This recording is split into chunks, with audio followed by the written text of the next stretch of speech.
for their leader, but I think it also refers to the love that Uncle Bala has for his students.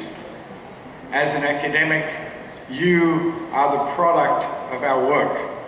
We appreciate not only when we see you graduate from our programs, we appreciate seeing you progress through your lives and that from success that you have drawn from your experience at our institutions.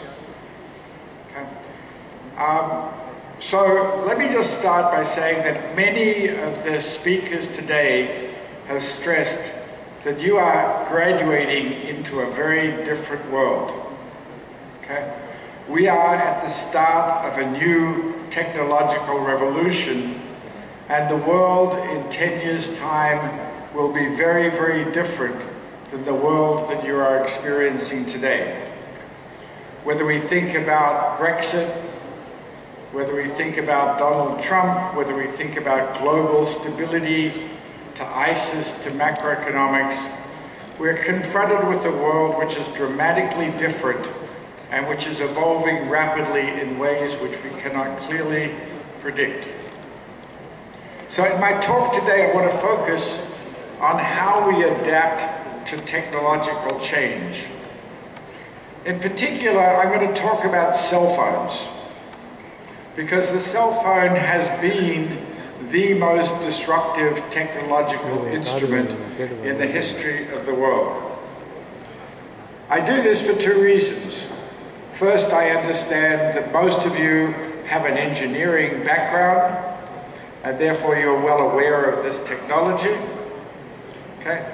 But second, I'd like to recognize the cell phone was invented at my university by a wonderful person called Marty Cooper.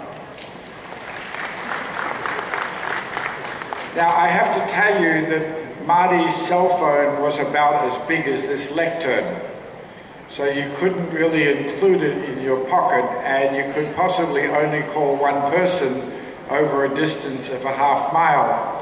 But as someone once said, the longest journeys start with a single step, and in this case, the first step occurred at Illinois Tech.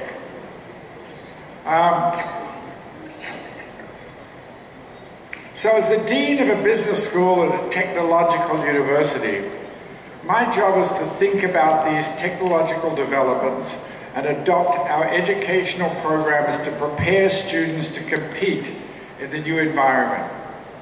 10 years ago, we started to focus on language skills. We recognized that engineers and computer scientists did not have the skills to make effective presentations or write effective reports.